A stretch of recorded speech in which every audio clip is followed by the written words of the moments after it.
Se falou muito a respeito da educação, e eu não posso deixar de trazer aqui uma situação que para mim é muito importante. Eu ouvi o discurso da senhora prefeita atentamente na jornada pedagógica, que para mim, fraca, com apenas um dia, uma manhã, onde o restante foi feito nas escolas, mas não é o método, é a forma, cada um opta pelo seu. O vereador Marcelo acaba de me entregar aqui o calendário letivo para o ano 2025, me chama a atenção a quantidade de sábados. Tudo isso poderia ter feito com planejamento, as aulas já poderiam ter sido acontecidas, a gente livrar nossas crianças da prisão nos sábados nas escolas. Né? Escolas estas que, deixa eu contar uma história para vocês, que a prefeita disse que ia reformar, mas a licitação já foi revogada. A licitação, acabei de olhar, da reforma das escolas, foi revogada. Ou seja, não temos previsão da reforma das escolas. E eu convido a todos nós, vereadores, a fazermos uma visita às escolas municipais de Conceição de Abril e ver o quanto estão maltratadas, degradadas. Aí outra coisa, teve um vereador, não sei qual exatamente, falou da merenda escolar. A licitação da merenda escolar termina dia 12 de março.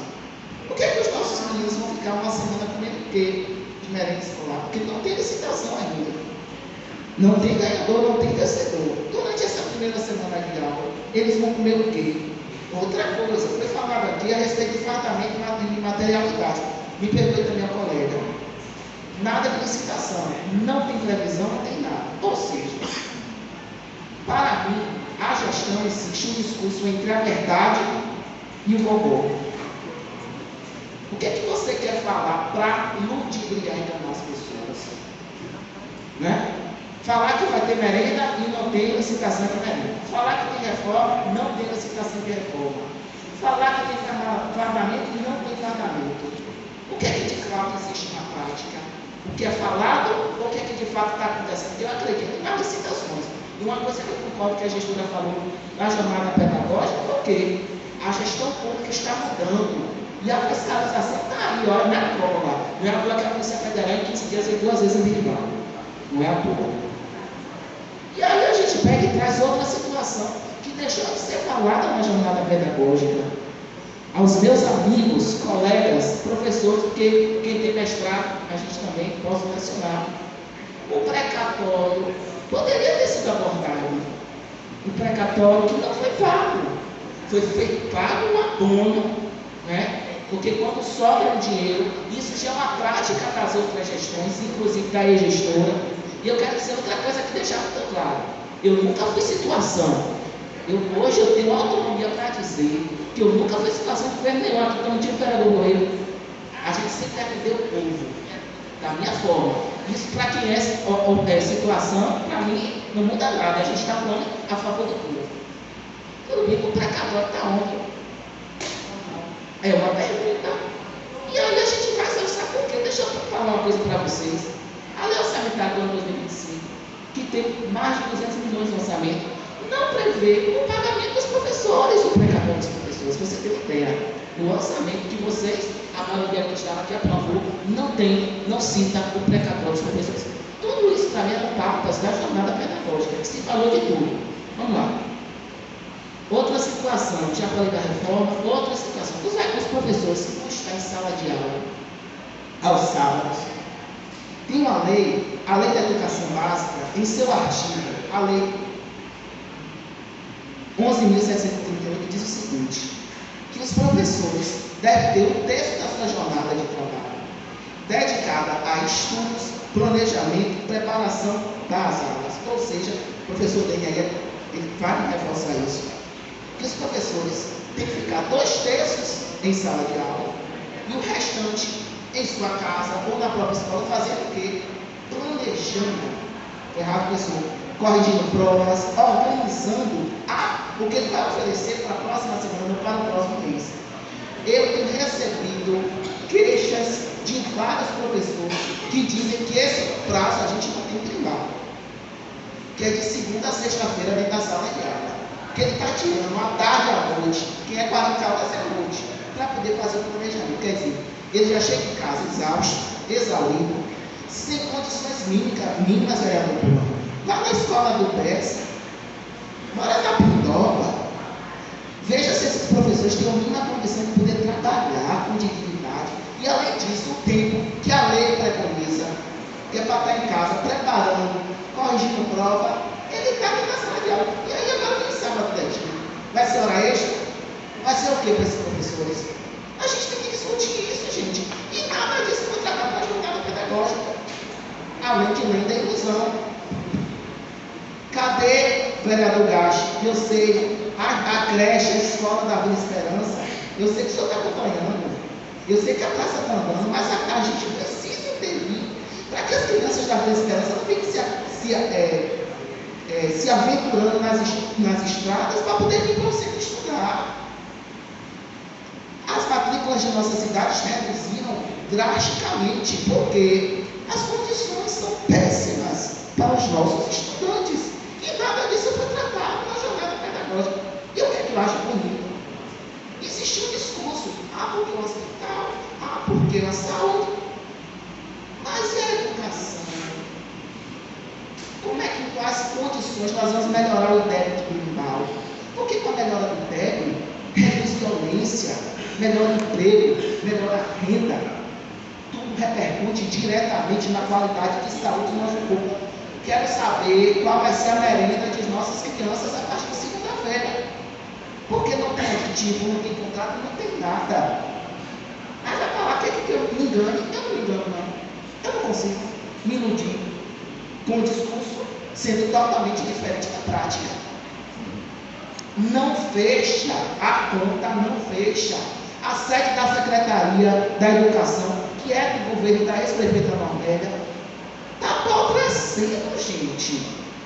Apodrecendo, quer dizer, uma casa alugada há mais de 10 anos, se a gente for contar. Por quê? Por que é que não termina? A gente não poderia ter uma sede decente, com teatro, com estrutura para os professores. Por que vai dar isso para a pena, vereador? Vereador Rafael.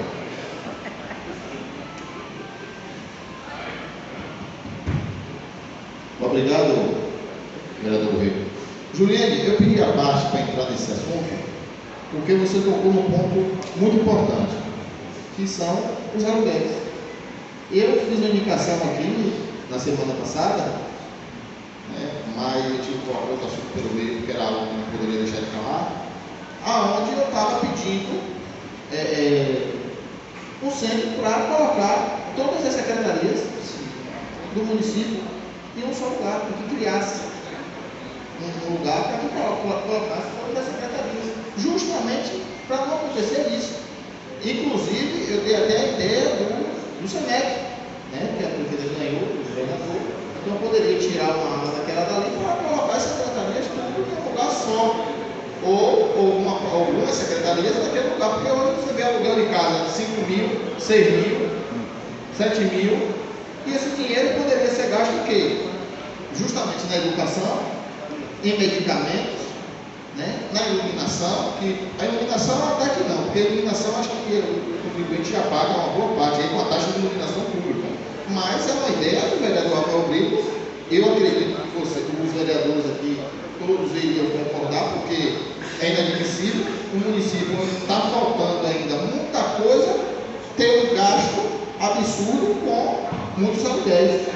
Não é isso? E por muitas vezes, eu digo e provo, por muitas vezes, ainda tem dono de casas alugadas que ainda ficam cobrando a vereador para cobrar aqui na Câmara, que não recebeu e que suas casas ficaram danificadas. Então, nada mais justo, Juliane, do que a gente cobrar esse tipo de coisa. Você está de parabéns com a sua fala aí. Muito obrigado. E só para finalizar com a situação, não tem como eu falo, existe uma divergência entre o que se fala e o que se pratica. E aí a gente vê, falando de licitações e contratos, contratos com empresas de advogados, logo depois já vindo para a Polícia Federal, mais que milionários, chegando a quase 8 milhões de reais, e que essas empresas, se elas se propõem, corrija o Código Tributário Criminal, que está colocando, extorquindo os nossos comerciantes com alvarás caríssimos. Será que eles vão fazer isso? Eu vou cobrar. Pois é. Portanto, meus Vereador Marcelo, eu quero lhe fazer uma pergunta, e, por favor. Existe uma previsão do pagamento do incentivo 14º dos agentes de endemias? Essa pergunta eu vou deixar. E, para poder finalizar, não é fácil fazer oposição. Como eu disse, eu nunca fui em situação. Não sei as benesses que isso traz, e eu também não me arrependo. Mas, portanto, que a gente traga a situação com responsabilidade. Vereador André, você falou uma coisa, eu fui perseguida por todos os mandatos onde eu não estive como vereador. E o atual mandato, em termos de perseguição, não difere em nada do isso. Da ex-secretária de Saúde, Zena Lisboa, aquele ser que realmente veio condenado para perturbar a vida. Mas a atual também não veio muito diferente, não. Entendeu? Portanto, o método, a forma, ela não difere. Porque só eu sei o que eu passei, né? Sofrendo com hipertensão, com problemas de crise alérgica, trazendo relatório médico que hoje estão negando licença médica a funcionário por perseguição política. Então não tem muita diferença não de perseguição não, vereador. É uma pena, porque o funcionário público era para ser respeitado, valorizado, né? Dignificado, porque são os verdadeiros guerreiros. Obrigado.